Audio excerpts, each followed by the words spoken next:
Yeah, I think we're good. Hit the intro. Take two. And now, it's time for the Midlife Isis Podcast.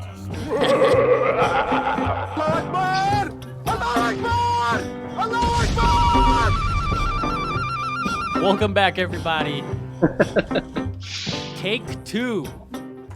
We did Welcome back to Midlife Isis, everybody. We're doing take two. I'm going to just reintroduce everybody. This is my producer over here, my co-Mike, Irish O'Neill. What's up? up, Irish? I have Eli Levy, one of the first people I ever met when I came to America. And I have Rick Jenkins. Thank you guys at the Comedy Studio for being on this podcast. Really appreciate it. Thank you so much. Now, Rick, I'm just going to delve back into what I was saying initially. So I do respect you on a couple levels. One, for coming on this podcast. And we did start with you telling the story about how you hooked up with Eli's parents. You're absolutely right. I had sex with Eli's parents. That is not the phrasing I would use, but yes, he met my parents. When I first came to America, it's actually one of the ways I was ushered in. It was a ritual. This is a weird rite of passage in America. Him hooking up with my parents did start with them buying him dinner. They wined and dined me They first. did buy him dinner. And then we went there. And then, so Rick, what I was saying was that I do respect you, one, for coming on this podcast, and two, because I understand now from booking shows, I never knew this before I did, you come under this weird public scrutiny. Everyone has a say on how you should be running your thing. Your thing that you've run for 24 years, right? 24 years is how old the studio is now? Yeah, 24 at the Hong Kong. Well, 22 at the Hong Kong, and then, another 2 or so here. Right. And so when Louie CK donated $2,000, this was like, a week ago, people were having you didn't even know that he donated the money, right? No, well, I didn't even know the fund got set up. It's Mike Birbiglia and Gary Goldman set up a GoFundMe and said, hey, we really like the club, and we're going to go live for an hour. So all the money goes to this, one of our favorite clubs, and we were one of them. So I didn't even know that until that happened. And then, Louie C.K. donated $2,000. And, some comics were, I think it's an interesting philosophic question. Sure. But none of their business. It was a weird post. And also, the argument didn't last that long. Yeah. It wasn't that much of as much of a piece of as I thought it was going to be. Because I think what it came down to was it's the tip your wait staff GoFundMe. Right. It's the waiters and waitresses are getting the money from there. And if anything, it's not my job to say, oh, you shouldn't take this money. Sure. Yeah. Sure. If a waitress who's making minimum wage and isn't getting any tips for the past month wants to tell Louie C.K. to stick it and send back the money, fine. But I'm not going to do that for her. Well, people also, I've noticed with the Louie thing, they'll do whatever to like fit their narrative of fuck him. Like I remember I was at Skankfest last year, and like Louie had that surprise pop-up show, and then like afterwards the club did a bunch of like, well, we had no idea he was going to be here, and like our staff didn't feel safe, and it's like I was there in the room. Even the staff was like losing their mind cheering. Like everyone was having a good time, but it's like no, because it's Louie, obviously like they had to like do this weird backpedaling thing just because it came under scrutiny. Yeah, it's a difficult, weird situation because I've known Louie for years. We actually shared bunk beds on a gig in New York, and I never saw anything. No doubt. So I've known him a long time. He's been a real help to the club. There was one time we were going to go under, and he showed up and did a full week for no money. I heard about this. So that we were able to get by. Fuck yeah. But that's a really part interesting of the comedy history in Boston. You can't necessarily bear. He's one of the greatest comics of all time. He calls and he says, would it be okay if I stopped by and do some stuff? And Giggles said yes. And I talked to the staff and everything, and we just felt like at this point it wasn't, and we're talking a couple years ago when this first happened. But the idea that Louie showed up unannounced, I don't buy it all. On the other hand, I have trouble believing that he had to use his name to donate to the studio and the cellar and Joe Biden.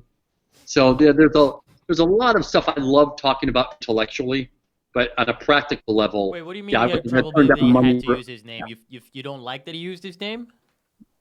It's kind of weird that he used his name. If all he wanted to do was to support like the club, he could have just donated it anonymously. Because you have to know at this point. I don't think that's how using America works, though. I think in America, I feel like, for example, everybody wants to know if he's donated to Rain or whatnot. He donated like 10 grand to the Cellar, I think. He did, and he was very vocal about it. And I think that's because in America, if you do something good, you also have to sort of preach it, which is very weird for me. I'm not from America, and people where I come from, you have to do everything anonymously. It's a very Eastern thing.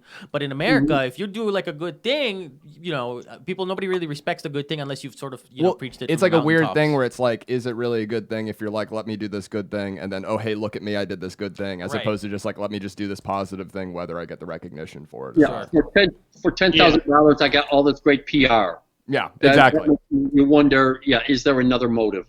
Rick, do you feel, though, that people have, over the Comedy Studio, they feel like they have more of a say than with a typical... For example, I worked with this guy, Dylan Krasinski. Now, he's one of the villains. I don't know... Do you know anything about Dylan? I don't know if you know this Open My Gossip, if you know our nonsense Open My Gossip. But basically, Dylan Krasinski is the villain, the devil of the comedy. He's like the worst guy. Hey, I'm giving him a run for his money. Give me time. Yeah, Irish is... Every generation has their own. Every generation has their own.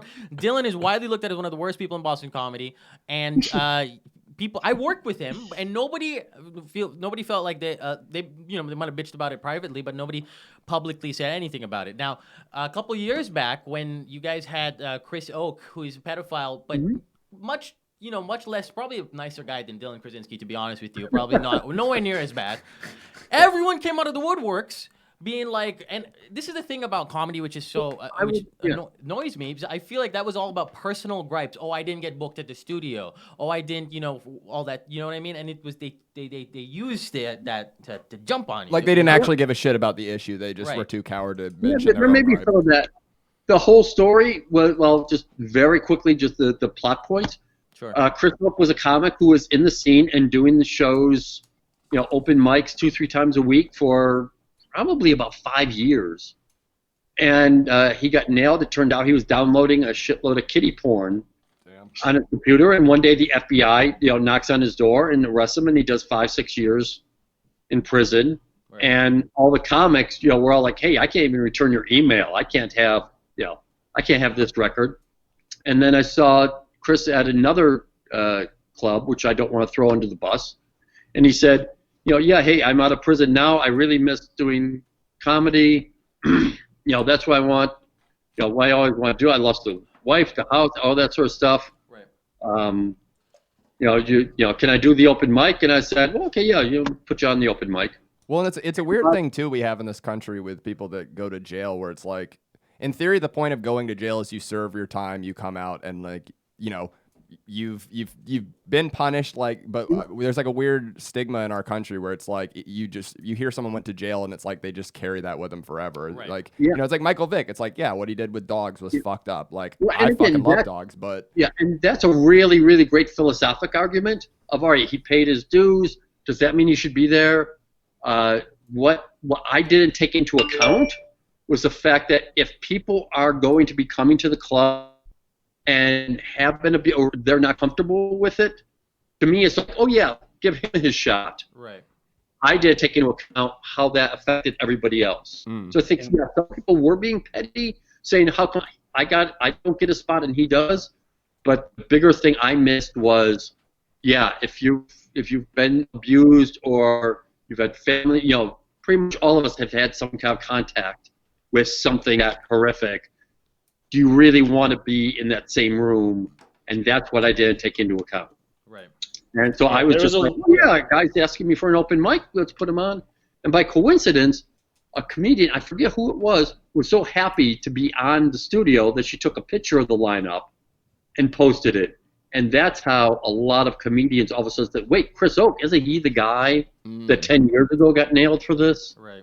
So it wasn't orchestrated on anybody's part. Right. And a lot of and a lot of just me being blind. There certainly at the time did feel like there was an air of people coming out of the woodworks who had gripes with you about other things, using that as a platform to maybe bring that up, And I remember there was a little bit of both. Like there were some people that had like serious, like they have children or like have serious concerns, but then there were also the other half was a bunch. That as well. Yeah. But then there was like also people that were like they were just looking for a chance to say something. Yeah, it was just their end because they didn't want to voice whatever their actual bullshit was. And honestly, there are still some people who feel that way, who feel like, hey, when you had a chance, you didn't just tell the pedophile to fuck off.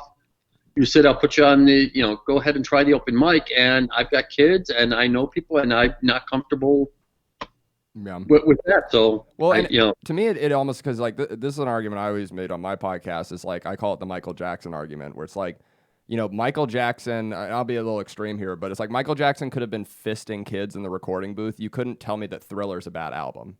And I feel like a lot of people have a problem separate, like even like someone like Ted Nugent, like, Ted Nugent's a fucking dipshit, but like I fucking love Stranglehold, like it's just, people can't seem to separate like artists. I don't know. It's a really, really difficult position to be in. Yeah. And that when we started this club, when we moved, it's a lot of money, a lot of friends invested. There's a lot behind us. This is basically a once in a lifetime shot. Right. And that was the dream. That was the thought I had in my mind.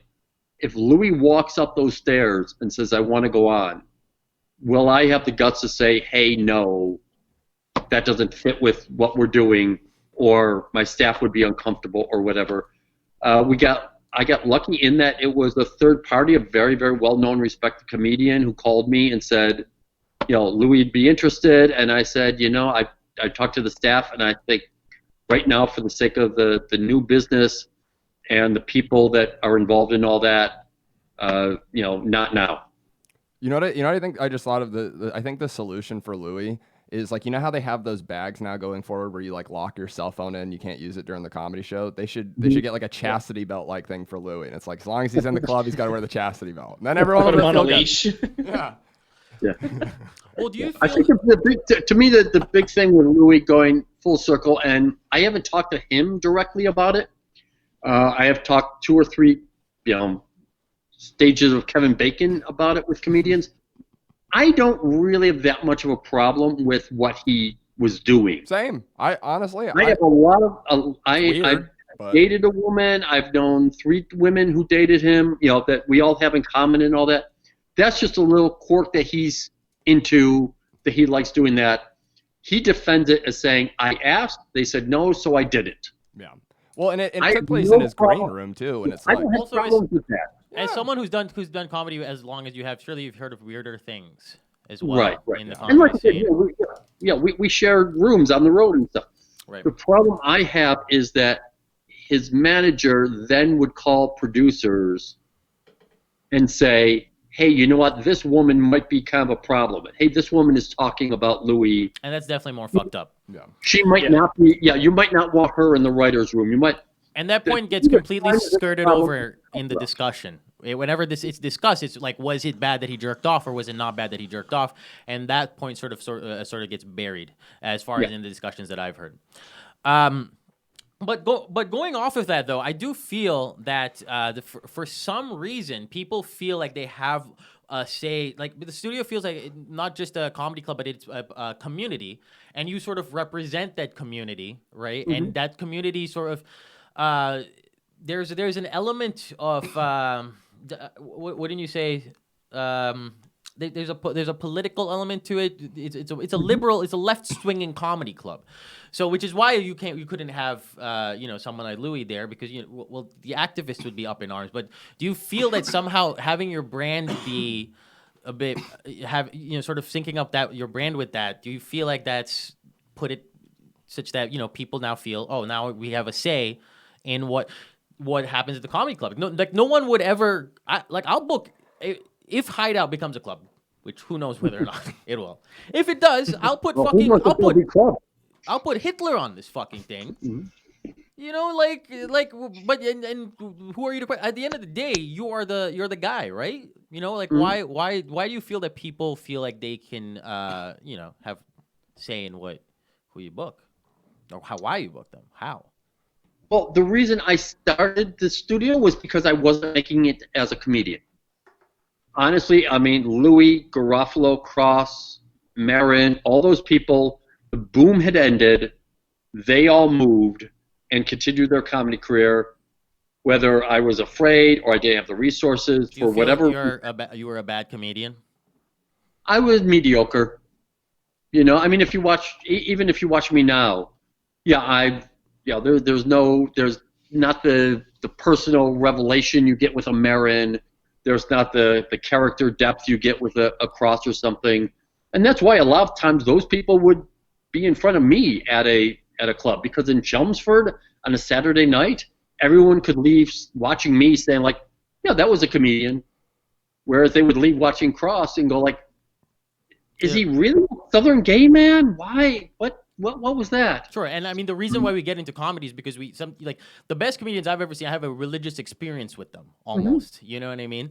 And that's what we all aspire to. So yeah, not to sort of double down on you, sort of downing yourself, but I think one of the things I said on my Instagram video was that I asked why do you host a studio? Why do you host a studio if that's how you feel about your own comedy? ADD, we're jumping ahead quick. Sure. I mean, is there something you want to respond to before? Well, I'm saying, so yeah, I'm a very mediocre comedian. Sure. Well, mediocre, like I could close at the end of the boom. I was never really comfortable with that. So then I got a day job and started doing the Sunday night comedy show because I just want to hang out and be with comedians. Were you at the time, like, were you working at like another local club, like, or like when were you first getting the idea of like, fuck it, let me just start my own club? You know what? It was never like that. It was all the clubs that died. There was nothing else to do. So I didn't realize I had a club for the first 5 or 10 years. I thought I just had, much like Hideout, I just thought I had a night where, you know, people could come by, and Brian Kiley was in the neighborhood, and because Brian Kiley was working on Conan, he brought the Conan producers in, and Eugene Merman had just gotten out of college, so he had nowhere to go. So it was just this organic little thing that we sort of pieced together. So when people say, when did you decide to have a comedian? At no point. It just sort of happened. Until the Hong Kong raised the rent, and I couldn't do that. Sure. I said, I have to open a comedy club. Sure, and that's definitely a remarkable feat. Clearly, that you have value as a producer of comedy shows. You've had much success in it. Why do you host them? I hope. Well, mostly because I'm funnier than you. You know, I think I host them for 2 reasons. Number one, it's great. A woman won my one of the investors in the club. I'm telling them about the whole idea behind the comedy studio, and if we get some money, we can build this. And I said, the dirty little secret about the comedy studio is that everything is about my ego and me trying to make me look good. And this investor said, do you think that's a secret? So you sort of cop to the fact that a lot of it is me wanting to be, you know, to be a comedian. And the whole club really works on the fact that I know I'm not. The whole point of the club is that whether it's Anjan or Eli or Eugene or David Spade, no matter who comes in, we're all comedians on the same playground on the same day, getting the same amount of time. And really, you think you're as good as, you know, Gary Goldman? Okay, well, you got 5 minutes after him. Or you got 5 minutes before, or whatever it is. It's really, the entire club is built around me wanting to be in the comedy scene. Okay, so I mean, so that's great and that makes sense. But so you cop to the fact that there's a level of narcissism, and I mean, not and far be it for me to shit on narcissism in a comedian, because that's I'm narcissistic as fuck. Look at my giant face on this wall. But in terms of so whenever, you know, there's a Facebook event for the comedy studio, it doesn't say the comedy studio presents blah blah blah. It says Rick Jenkins hosts blah blah blah blah. So you've made your brand, sort of enveloped it with the comedy studio, and but you're, as from what I'm understanding here right here, you're sort of you're leaning into this narcissism where you're just like, hey, fuck it, I want to be. It's part of the charm. It's part of the charm. For the charm, I mean, I'm very, very good. I've talked with my therapist about this a lot. I'm very, very good at promoting the comedy studio. Sure. Not so comfortable promoting myself.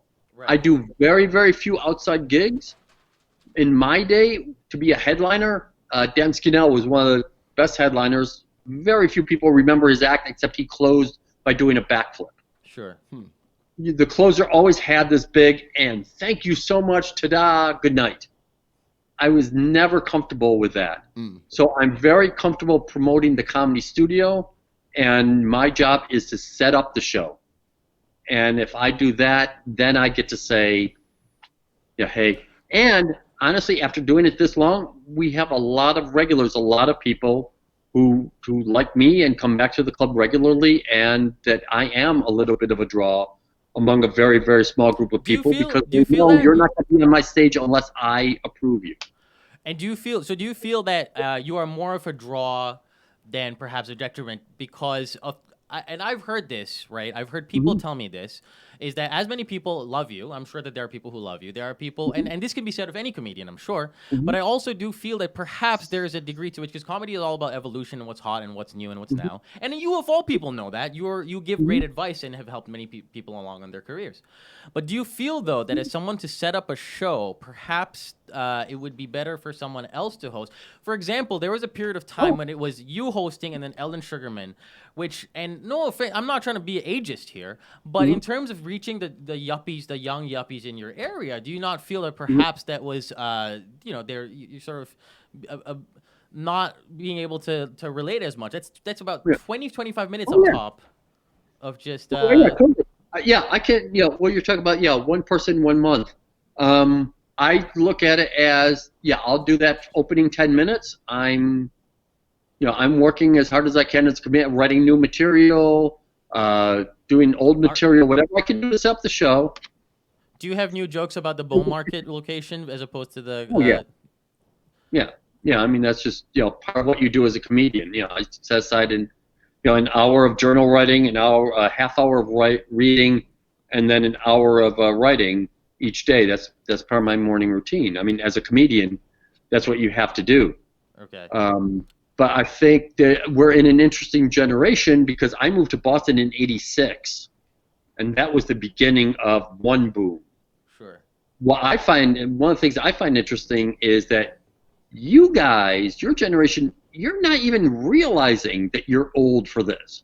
Generally, comedy is 22, 23, and now we're seeing a lot of 29, 30-year-olds saying, how come us young people don't get it? And that is a lot like what it was when I started the studio, because you had Sweeney, Gavin, Rogerson, the Ding Ho guys were the headliners.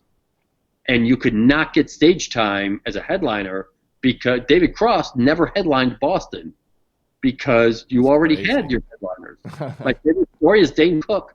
Love him or hate him, whatever you think of him, he was killing it at Nick's as a middle act, and he sold the story. He thought, I'd make $100 a show, 5 shows a week at Nick's as a middle, and I'm a professional comedian, this is what I'll do. And he got a call and said, wow, you're really killing it as a middle. And he's thinking, oh, that means they're going to bump me up to headliner. They said, none of the headliners want to follow you, so we have to bump you down to opener. Because we already have our headliners. They're already there. And all those guys are great. There's no arguing with that. But that's when Dane realized, I've got to move, because Boston has what we call the Sweeney ceiling. The headliners who are the headliners aren't going to get bumped down. Right. Do you feel complicit in that? To some degree, you do have sway as a comedy. No, I feel I've changed that. Yes, when you're a Mike Kaplan or Shane Moss or Gary Goldman, whoever you are, you get to the point where you can crush it for 12. And then you start hosting at the studio or doing other things. You pretty much have to move or do something else. Sure. Because I'm not going to give you 40 minutes to close at the studio.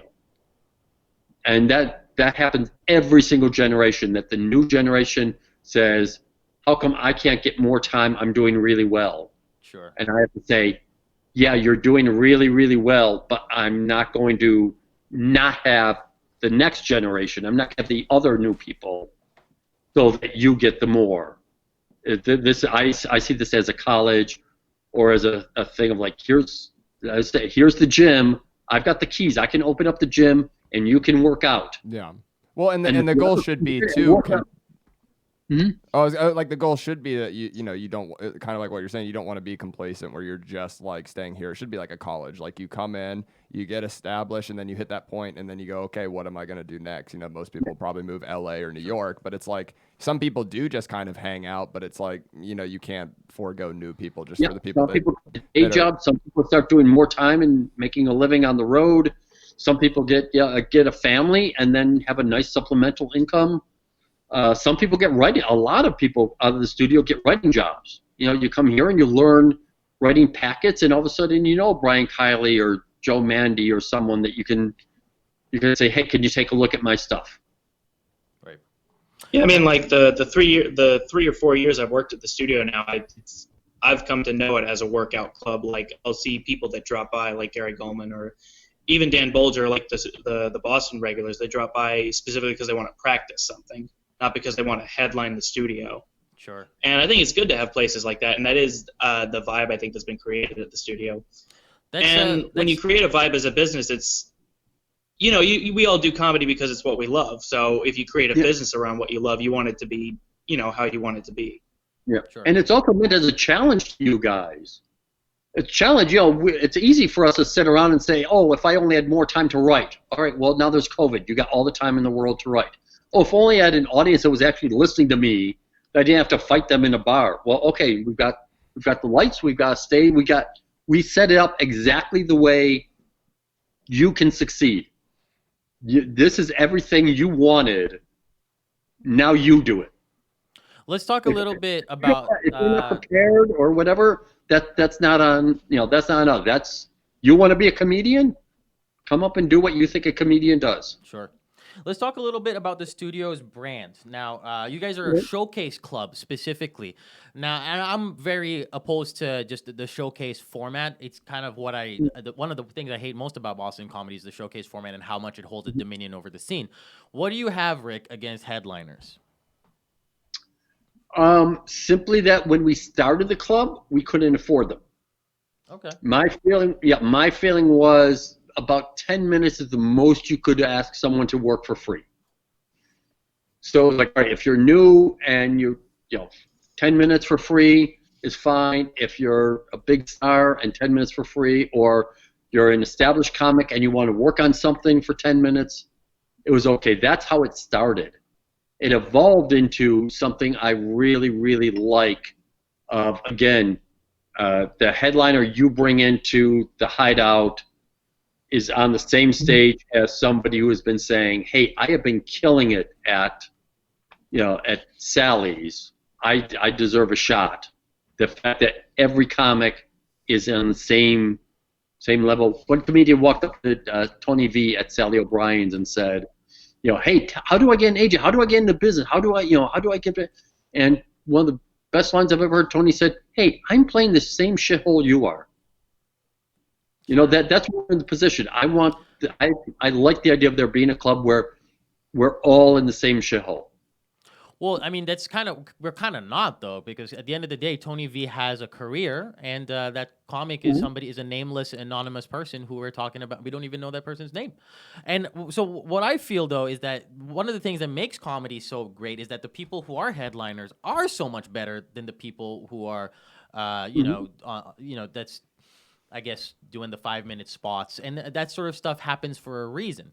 Now, there's a lot of people, bitching about, well, that person doesn't have this skill and I can do this better. But at the end of the day, the beautiful thing about comedy seems to be that society deems it a certain way, where there's a very funny headliner brings a crowd in, and then people are enraptured. And the comics that got me into stand up were these huge, immense performers who were incredible, and you would have these religious experiences with them, and then you would become fans of them. And I feel that showcase. Where was that happening?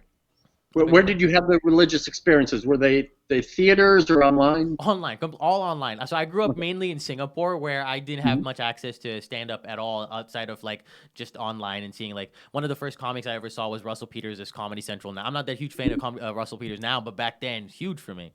Yeah. But that was the kind of that's the kind of what got me into stand up, and I feel like a lot of that has been sacrificed in Boston for this sort of Conan format. And I understand that Conan and the late nights have been a huge part of the studio's come up, with that you've jettisoned a lot of comics' careers by sending them there. However, I do feel that comedy is evolving to a point where look at the number of views on a Conan versus look at the number of views on a Dry Bar or even a YouTube or somebody's Instagram. Conan's not driving fan bases the way it used to, and I feel that comedy is evolving past the showcase sort of people. That's not necessarily what people want to see anymore. Right. Well, I mean, the studio, before this whole pandemic thing, we were doing headliner shows. We had started doing that. I know, but that's not the last couple of necessarily years. the brand, right? well, and we're doing off nights. Yeah, the brand is Friday, Saturday showcase. That's the difference between an agent, a manager, and a producer. An agent gets 10% of the work that they get you. Manager gets 15% of everything you do because they're the partner in your thing. A producer puts on a show. So what you're talking about is more like the Wilbur Theater or the Boston Garden. What they do is they say, how much can this person bring in? Comedy Dynamics, the record company, will look at how many people actually paid for a ticket. And then from that, they'll determine how much to invest in your album, because they figure if you bought a ticket, you'll probably buy an album. That is a very mathematical, nothing wrong with that, but that's a very mathematical business decision. And you know this. When you talk to an act from New York, you're thinking, how much is it going to cost to bring them in? How much time are they going to do? How much can I charge for that? What sort of budget do I have? Sure, it is mechanical. It's a wonderful business. It's a wonderful business model. Television is like that. How much can you bring in? What I love about comedy is we're at the level where are people going to come to see you?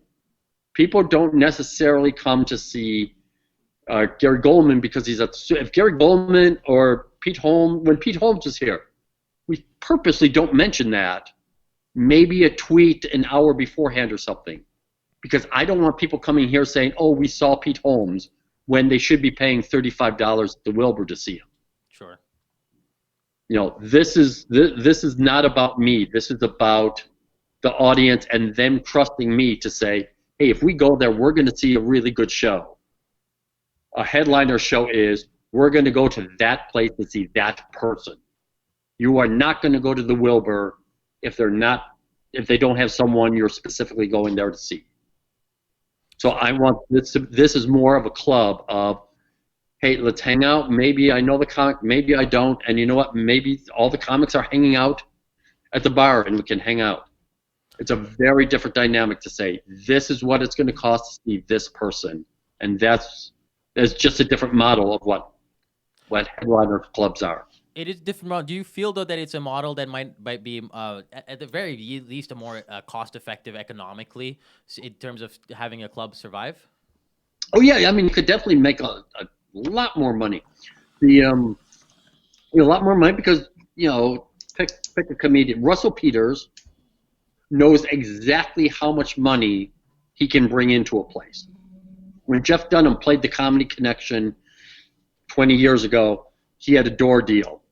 And he stopped the show in the middle and had his assistant count all the people in the room and wouldn't go back on stage until he got the money split up the way he thought he got ripped off on the first show.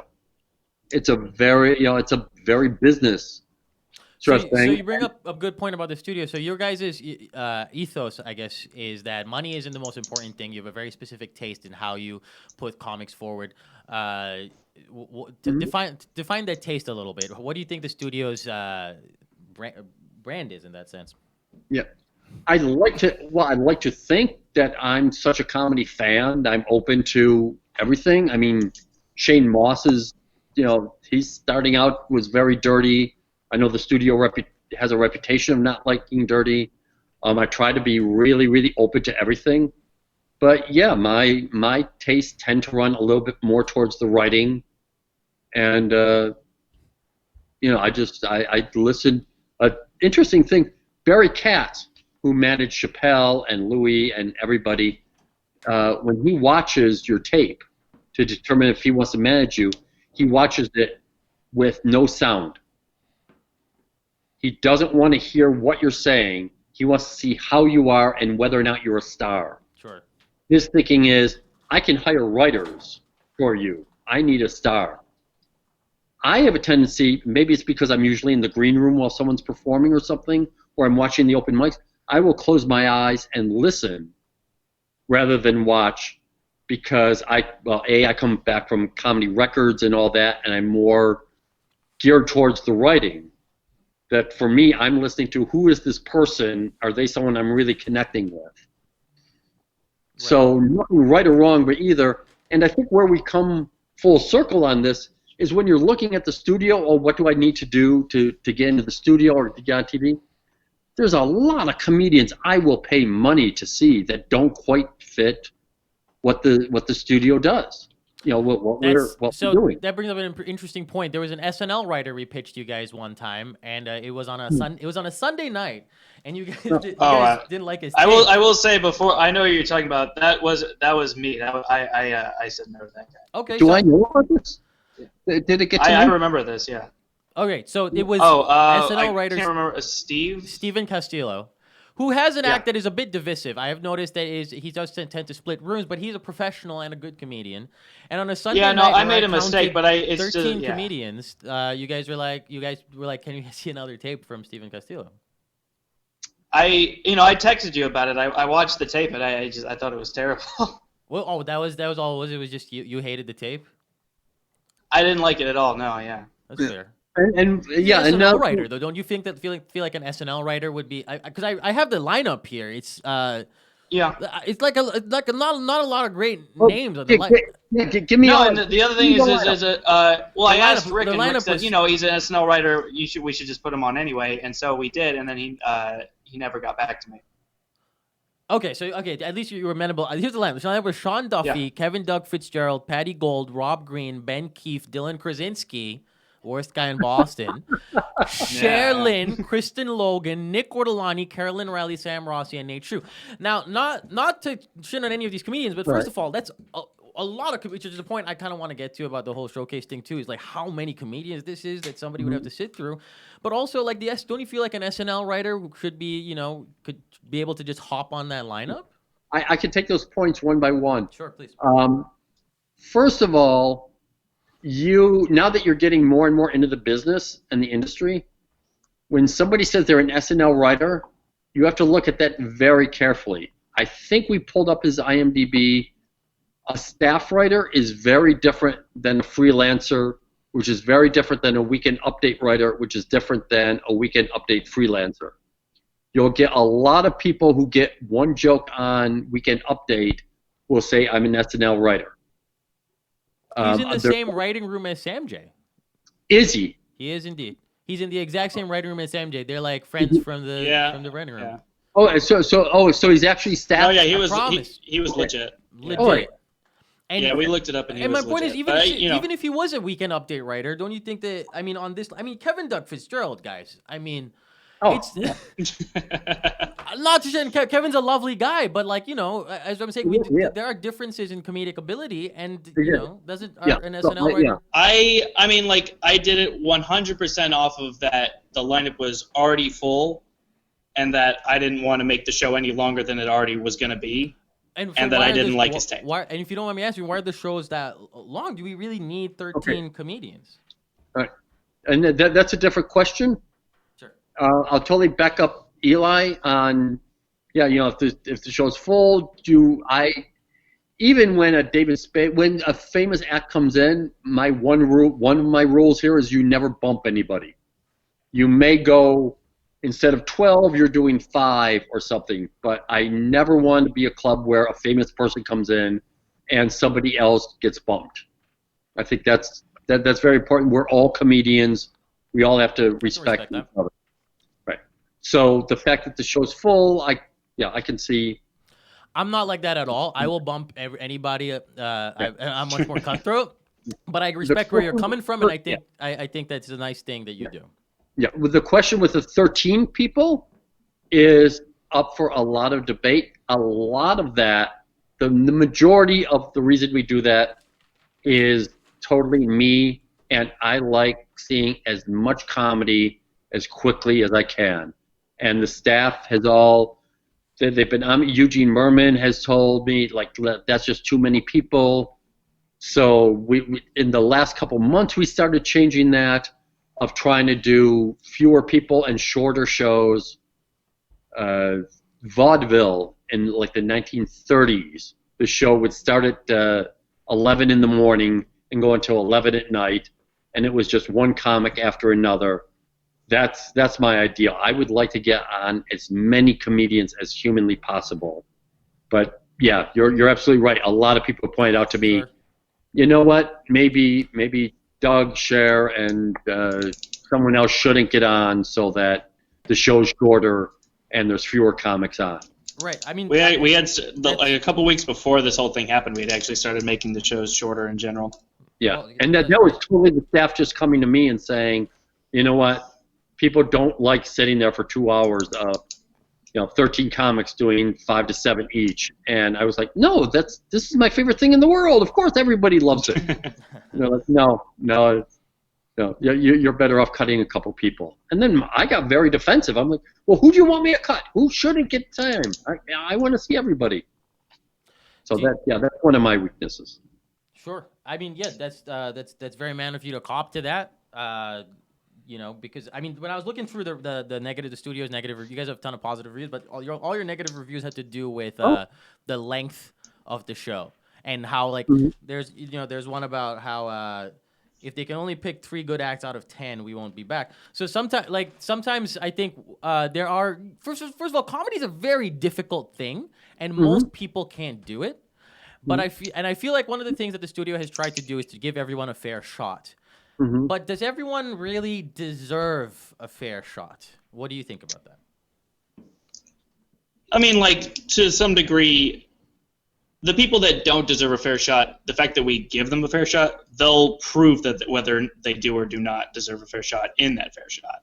Isn't that what an open mic is So whether you for? get one...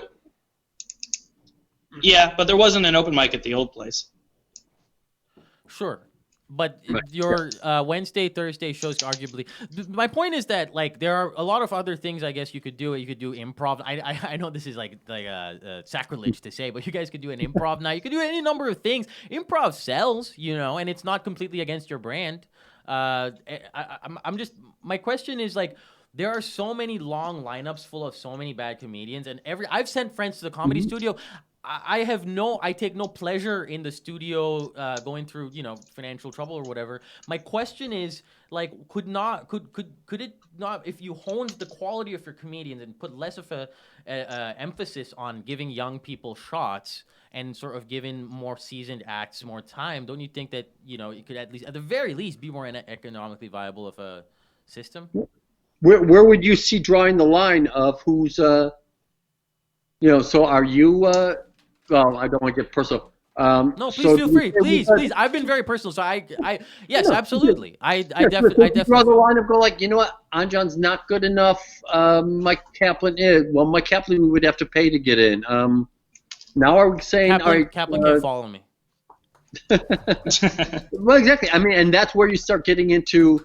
I think a lot of the issue with all of this stuff is people projecting onto the studio and looking and saying, that person went on 3rd, I went on 6th, they must like him more. Or when honestly has nothing to do with this. If you want to hang out and talk with me afterwards, I'll talk to anyone about exactly what went through all the thought process and what the thinking was. A lot of it, we're comedians, we're into our own heads, we know our own careers really, really well. And a little side note, I honestly believe that every comedian thinks they are 20% better than they are, because you're on stage and the audience is laughing at you. So you're hearing 10% more laughter than you normally would. and you watch every other comedian from the back of the room where the laughter is going away from you. So you're hearing everyone else at a 10% distance. So take a look at every comedian you like and dislike and who you think you are on the ratings, and you're probably about 20% lower on the scale you have yourself on. You make a great point, but then my point is that there is a scale though. There is a scale though, and everyone's scale is different though. Yeah, everyone has their own Comedy's scale. so subjective, and so is any performance in general. You guys have your own scale. All I'm saying is that couldn't your scale be more, like, I guess what I'm saying is have fewer comedians. Couldn't you be a bit more stringent? I mean, with that in general, scale? we already started doing that. I will say the fact that we're open. I mean, that we're open 7 days a week is we have 7 days to play around with, Right. and we continue to experiment. Like I would say there wasn't a single month that we've been open that we haven't tried something different every single time. So we were experimenting with what to do with Sundays, Tuesdays, Wednesdays, Thursday, Fridays. We have multiple shows Friday, Saturday. We're trying to make Thursday something different. Maybe we're trying to change how Wednesdays work, but it's because we're open 7 days a week. We do have that time to experiment around with different styles. And Honestly, I've always been kind of on the other side of it. Everyone at the studio is sort of pushing more towards let's get more quality, let's work that. I love that. For me, my favorite night of the week is Tuesday night, where we'll have 54 comedians, and some are good, some are bad. To me, if you've got the guts to walk up on stage, I'm a fan. Now, where you are technically, that's a whole other question. But I love the idea of stand-up comedy, and hey, here's what I got. I mean, many people are insane when they walk on stage. You do this, you don't. Oh yeah, we've seen that. That's what it's. A lot of what comedy is just insane people. And there's a lot. I imagine too that you have to deal with a lot of delusion and people coming up to you and they think that, that they're much better than they are. So let me ask you something, Anjan. Yeah. What have you learned from running and hosting Cityside and Hideout over all these years? A number of things. I guess a lot of things. Some of them are coming out in this conversation. What is your question directed at specifically? Well, I think the difference is when at those rooms you know who the professionals are and you can focus on them, and then everybody else is delusional. I kind of look at it as, hey, you know what? I want everybody. So you bring up a great. So why does the Comedy Studios brand so inextricably linked to blooding the new generation of comedians? That's something that you take pride in, but it almost seems perhaps fetishistic in the sense of why bring up the new hot young comedian? What is so important about that as opposed to bringing up the comedians who are already proven to be good? Because in Boston, you're not going to make your living. You're not going to become a big star. Sure. That's where the next generation, I want to bring up the next generation, because if you're that good, you should be doing something else with it. And it generally takes about 4 years to get to the point where you say, all right, I'm going to get better. I sort of know my style. I sort of know who I am. That first year when you're walking into a club and a headliner knows your name, like, holy shit, I'm in show business. About 3-4 years is when you start getting a feel for, I'm a strong writer, or I'm not that great at performing, or I'm good at booking, or I'm not that good at promoting. By 3-4 years, you sort of have an idea of what you got, and that's where we put the Comic in Residence program in. My idea was no one was getting enough stage time to become great, and no one was getting so little stage time that they would quit. Comic in Residence was sort of an idea of, okay, you think you want to be a professional, full-time comic, here's a month to be that. Now you can start. Now you can self-evaluate. Because you know what it's I like? can't if you're good or bad. It's like Boston comedy has become or Boston as a beacon of comedy. We've become like the New York Knicks, where it's like we're not a good team anymore. Everyone really wants us to become a championship team and like a mecca like New York, like LA. But it's like we get a bunch of people that we kind of develop, but then they end up leaving and going to like a star team, aka New York or LA, and then they're like a franchise player where you're like, fuck, how did we let this franchise player? Well, I think you can also argue that there really hasn't been anyone. Has anyone from Boston really No. cracked it in the last 5-6 years? In the last exactly in the like last 15 to 20 like years, who's since the who's golden the era. next Burr? Like who's the, you know what I mean? Like there's really Well, no there's one Sam that you J. go like fuck like this person. Are they Sam leaving J. too Yeah. early? I mean, I think that's an interesting question. Are they leaving too early? Maybe it's possible. It's hard to say, but it just seems like in general there's like even with like because Opie and Anthony did the same thing. Like they started in Boston and ended up taking it to New York. There's like you said, there's just this Well, ceiling that happens, they faked the mayor's death. Shaq, which is hilarious. I mean, I don't know. That's funny. They grew up. They just got kicked out. Now, in terms of the comic in residence, I thank you for bringing that up. I was going to bring it up. There are a few people who haven't done the comic in residence. Well, yeah. It's Joe List, Sean Sullivan, Tom Dustin, Mike Whitman, Jason Cordova are the names that I brought up. But do you feel perhaps that the comic in residence sometimes goes to people who suck? I don't know. That's an argument we've had many times. Yeah. Oh yeah. It's a huge process. Honestly, I think I thought Sean had done it because I knew Sean when he was a college student interning at Conan. He's never done it. No? Okay. Well, so take Sean. Joe List is good. Except Joe List got out of high school and told his parents, "Hey, I want to be a comedian. Rather than pay for my college, pay for me to be a comic for 4 years."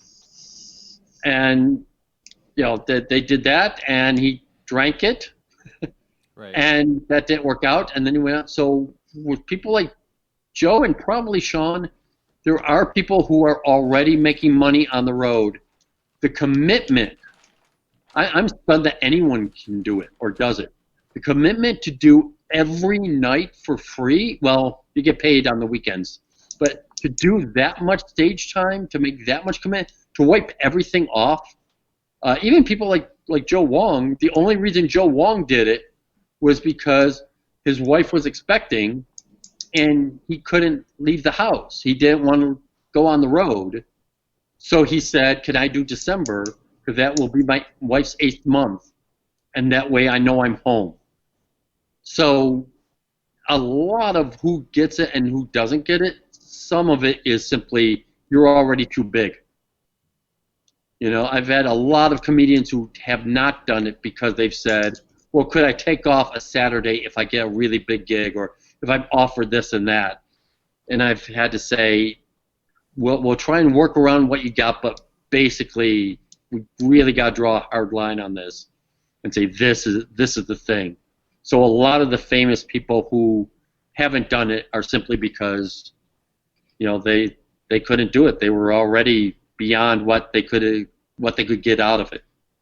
Would you have Jason Cordova as a comic in residence? I think now I would. When he started, he took. We've talked a while. I think it was like 10 years ago. He was doing stuff, and his stuff was all really, really dirty. And I talked to him about it. He's still pretty dirty. That brings up a good point. So the Comedy Studios brand, and this is something that comics of color say specifically, there is a feeling that there is the Comedy Studio doesn't like comics that are seen as hood. And sort of like the comics of color that you guys fuck with are the ones who are, I guess, are very easy for a white audience to digest.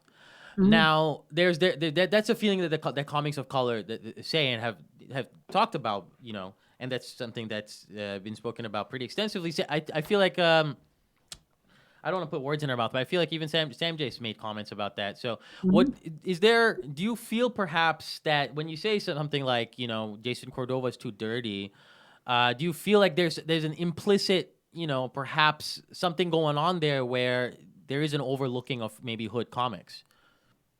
I mean, that's just like a real personal explanation. I have to really look inside myself, as a, straight white middle-aged liberal guy. With Jason, it was more that he was that young, and it was a little bit raw and not really refined. He's still very dirty. Yeah, I think we're talking there are two different topics here, and I'd like to address both. One is, I think there's a tendency among a tendency among comedians, what you're calling hood comedians, of, hey, I'm, fuck you guys, I'm here. There's more of an aggressive thing, which is just a technical thing that can be easily changed. But the audience is generally already paying to see the audience. You don't have to fight them to begin with. I think there's a little bit of that. Sure. And the thing with comic in residence specifically, so we have, I'm happy to put on comics with attitude, whether that's gay, lesbian, whatever, black, whatever it is. I really like that. That's why I like the showcase format, because if the audience buys it or doesn't for 10 minutes in the middle of the show, fine. Comic in residence, one of the things we have to look at is you're going to be the first act the audience sees. You're setting the tone for the rest of the show. It's going to be a packed house with a date night on Saturday. It's going to be hipsters hanging out on Wednesday.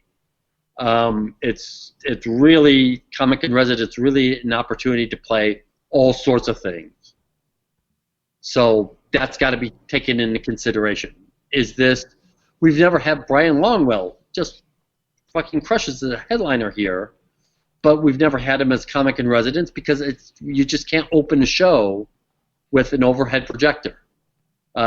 Chris Fleming was never comic in residence because he's so much of a character. You can't open a show with a character without the audience knowing where you're coming from.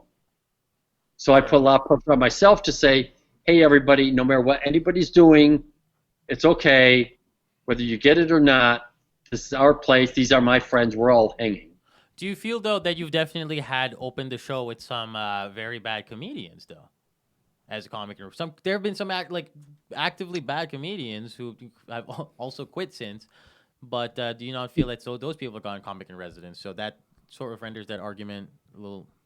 Maybe, but I really stand by the fact, and like I said, I watch 54 comedians every Tuesday.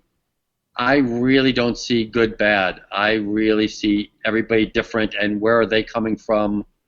And the only time I'm not wild about a comedian is when it seems like they're trying to do what they think a comedian is, or they're trying to fall into a certain persona or something. It's like, if you're working to bring up your own stuff, and you've written your own stuff, and you're being yourself, there does seem to be a epidemic of young white men trying to do Mulaney. I've seen a lot of them, honestly, fittingly enough. I see a lot of them at the studio, but I guess they are everywhere. Yeah, you can't really do anything about them. Yeah, I mean, we get a lot of Emerson. We've done a lot with, and Harvard. A lot of comedians from those people know we're here.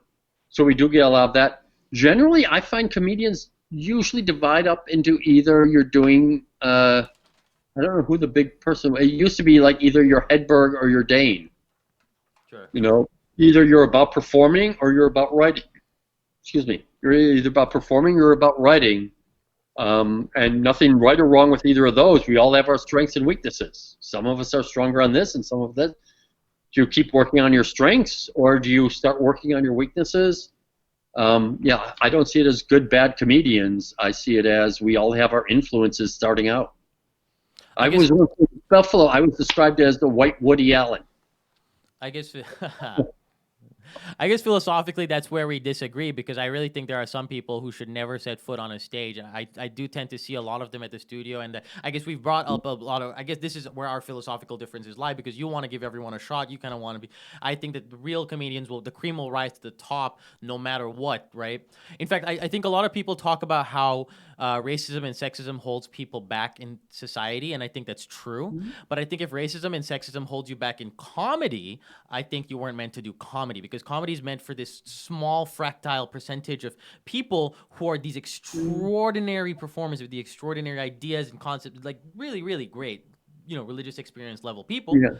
And to that end, I actually don't think diversity is that important to try to get. I think if you go for funny people, you'll just get diversity, and that'll just happen naturally, just because of the diversity of perspectives. Yeah, and that's where I think that's where you and I have a lot of difference in it sounds like what you're saying is either you're a good comedian, either you're born a good comedian, or you're an accountant, or you're not. Whereas I think everybody is on the spectrum, and I mean, there's Tommy Rico, boy, 8 years of him sucking, and then he kind of got it together, and now he has his own show in Burbank.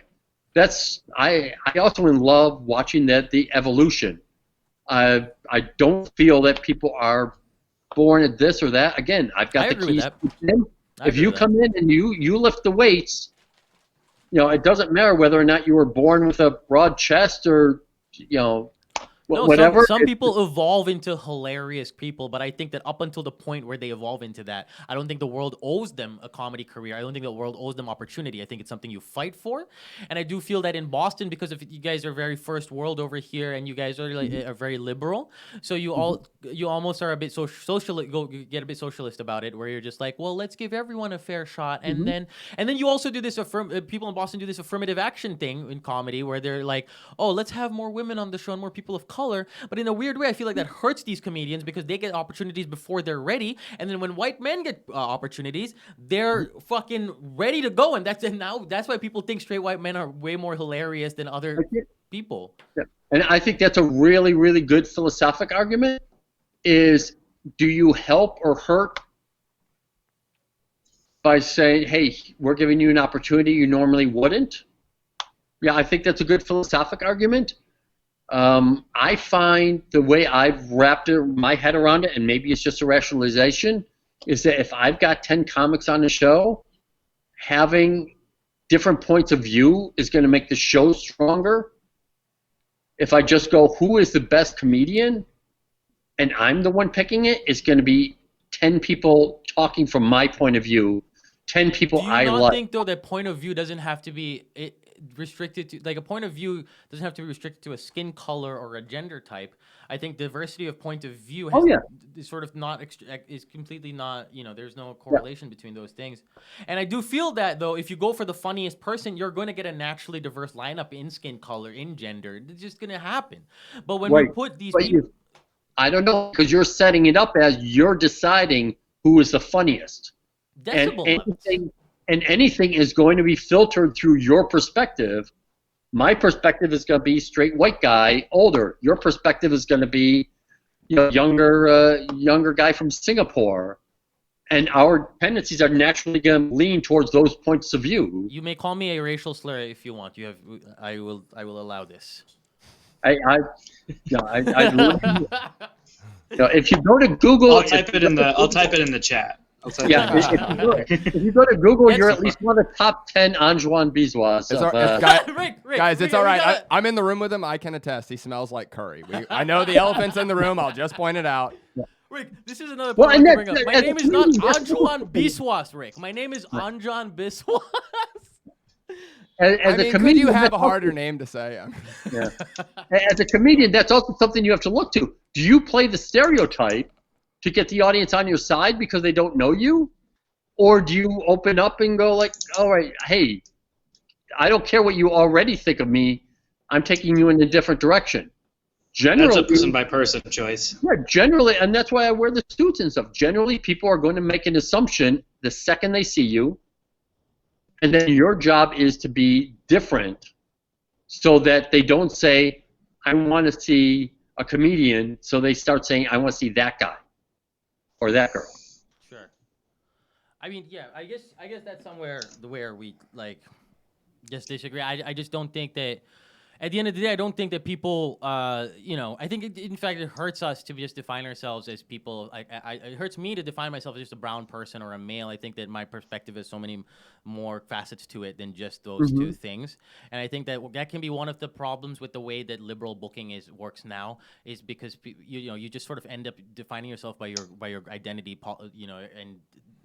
and how your identity is defined by other people, which is that can really hem you in into okay, Now, why do you do that? Because clearly, I'm assuming every other club, but no club, I've never said to you, hey, you know what? If you could really do the brown stuff up front, that would help. That's got to be something you're putting onto yourself. How do you look at playing a quote unquote liberal Well, I mean, or whatever. that's tough because like it's hard to tell the difference between what you put upon yourself as an expectation and what society puts upon you as an expectation. Well, but And it's really hard to differ between that when you're depending who you are. Right, but do you think the club puts that expectation on you? When you go to Laugh Boston, you go to the studio, do you feel? I mean, this is a question to Anjan. I don't know why I'm answering. Well, No, I mean, you're Jewish. I don't think it's Do you feel like, necessarily- hey, if I do some Jew jokes in the beginning, I'm better off? I think as a comedian, I think comedians will just have it in their head that a place expects something of them, whether it's true or not. And some places actually do have expectations of their performers, and some people just think they do. I mean, I just think that I guess my point is that it's a bit tokenistic now the way booking works, and I don't think this is not something that the studio is guilty of alone. I do think that just in general, how we are looking at booking right now, every lineup sort of looks like a hipster Brooklyn lineup. And it's just I just feel like it's unnecessary. I've hosted plenty of shows where I was the only person of color or anything like that, and they've been great shows. I think it's tough too in Boston where most people are white and you're really, really struggling to find, that diversity. I think these are problems that just exist and you can't really do anything about them. So then when you're pushing up all these people who are just new because they're a woman or because they're brown, then it can get hurt. And then on the flip side of this, I feel that is paying lip service to diversity, because on the flip side of this, people like Jason Cordova aren't getting booked that much, and that's because I think that yuppie crowds, which most of what we perform to, are uncomfortable and they find him not hard to digest. And I think that in a way, I think that's a problem, and I think that as bookers, you and I, Rick, we could work to fix that.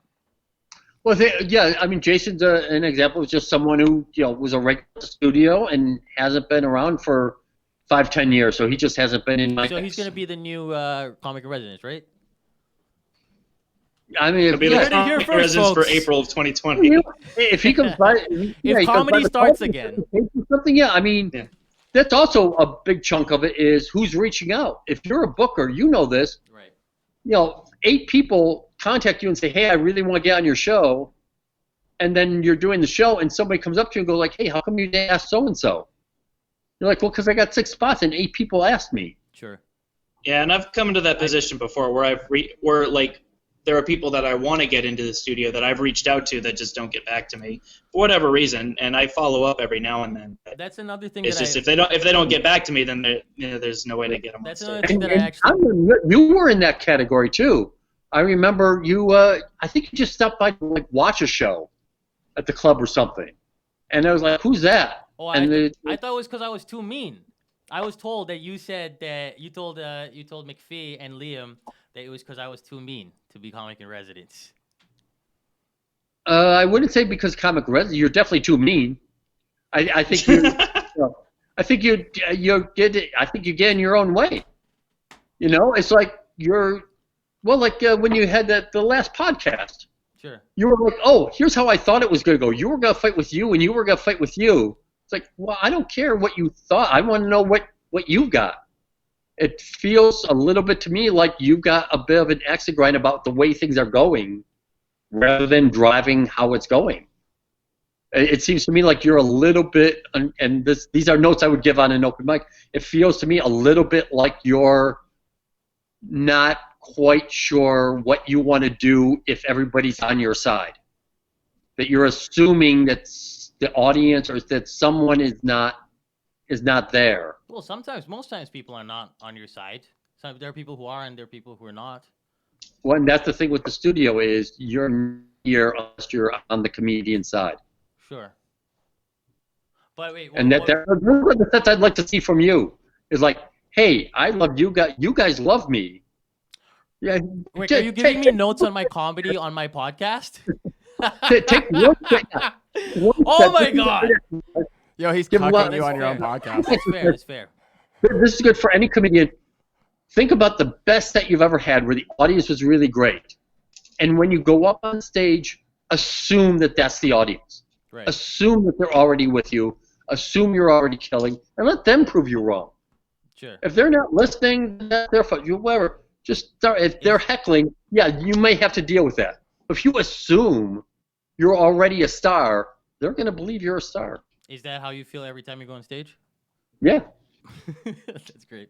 Every time I go there, I'm like, hey, these are really cool people. I'm nervous. I'm anxious because I feel like I'm going to a party, and these are really cool people, and I hope I can be as cool as them and fit in. Right. And I feel a little awkward going like, all right, here's the jokes I got. I hope they're good enough. But I'm really excited about saying, and now here's some really funny people I want to introduce you to. Rick, you've been so great for coming on. Do you want to open up the lines for phone calls if anybody wants to say anything? Yeah, we could try We're and gonna do open that. up the lines for phone calls. It's real quick for about 5 to 10 minutes. You guys have time for that? You want to do your number or? Yeah, we can do my number. All right, you want to just type it in the chat or something? I'm guessing it's all conversations we have on Tuesday nights. No, I mean, Rick, honestly, you've been a really great sport. I really appreciate you coming on. Even if you can't pronounce my name after this hour and 15 minutes, that's perfectly fine. I actually allow, people not to pronounce my name right. You gotta go to the negative. You can't focus on the positive.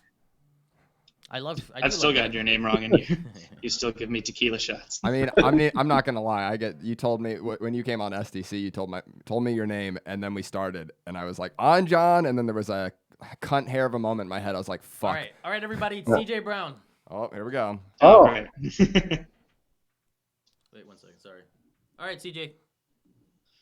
Dude, Anjan, I mean, I think Rick brought up a good point. Like, you came on looking for a fight, and that's not what you got today. This is a good conversation. I like this. Yeah, I mean, it's definitely a productive conversation. I'm a fighty guy. You are.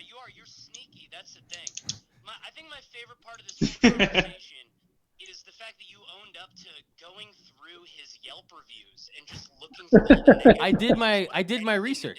Did my research. Dude, I can just picture you like, ooh, I'm gonna get him on this negative review. I didn't flipping through pages. I'll say this: I didn't read them out. I had them all written down, but I felt bad looking at Rick in the eye and reading out his negative reviews. So I do have a soul. I do have a conscience, Rick. I hope you know that. It's not a good time when you have to reassure the audience that you have a soul. Sorry, CJ. What did you say? I said, do you feel differently, or has anything changed about the way that you look at Rick after this conversation? I mean, I definitely think that Rick's, definitely more a complex individual than perhaps I gave him credit for to begin with. I still think that the studio could do a lot and I think that, I've gained some insight into how the studio operates and some of your constraints maybe and some of the things that you're doing to move forward. But I do still think that due to the studio's brand, like you're hurt by your own brand a lot, I feel like economically. I do think, especially when COVID ends and people are scared to come out, I do think that you guys are going to have to evolve. And I say that, honestly, with love. Honestly, I think it's actually going to be the opposite because we can do a really good show for 25, 50 people with the audience 10 feet away. The Wilbur cannot do that. You're in a theater, you have to do that. And I don't want to be in a position of saying, hey, we don't have room for you because we've got a headliner in and we've only got 3 spaces. I like being able to say, yeah, we got 8, 9 spaces. Let's get everyone on stage. I mean, we are going to have some headliners, but we do, again, have 7 days to play around with when we're open normally. Right. So, that's the main difference between, I think, Hideout and City Side and the studio. The studio's open 7 days a week. Hideout and City Side are each open City Side's open 1 day a week. Hideout's 2 to 3 days a week. And also, the other thing you have to realize and remember is that you are playing to 3 or 4 different masters. You have to worry about what the bar thinks. You have to worry about what the bar sales are. You have to worry about what the promotion is. You have to worry about what the comedians are. And we're in that same position. It's not just, oh, so-and-so is here and they headline, they're great. It's a lot of, well, the bartender didn't like that and this person doesn't like this and the Yelp review said that. So, yeah. It's, sure. CJ, you still there? CJ hang up on you? Yeah, CJ's never gone early. He's never gone short. All right. I guess I'm not getting any calls, so we can wrap this up. You guys, thank you so much for coming on the podcast, Rick. Great sport. You answered some tough questions very well. Yeah. Thank you so much for being on this. Eli, at some point you're gonna come work for me, and and I don't know. After everything you've said about the Jews, I don't think that's gonna happen. Why wouldn't you say the other way around? me working for Eli. You know, a little bit of vulnerability would go so much farther in your act. Oh, Rick. I mean, sure. All Be vulnerable with you. Come here. Come here. Let me get a kiss. right, let's cough in each other's mouths real quick. All right. Well, thanks so Just much to show that we all love each coming on, other. everybody. This has been another fun episode of Midlife Isis. Thank you for being a part of Fit Irish as well. Yeah, thank you. Good night. Happy Yeah, Saturday. thanks, everyone. Thank you so much. See you later. Are Thank we you. off air? Hang on. Yep. Hello?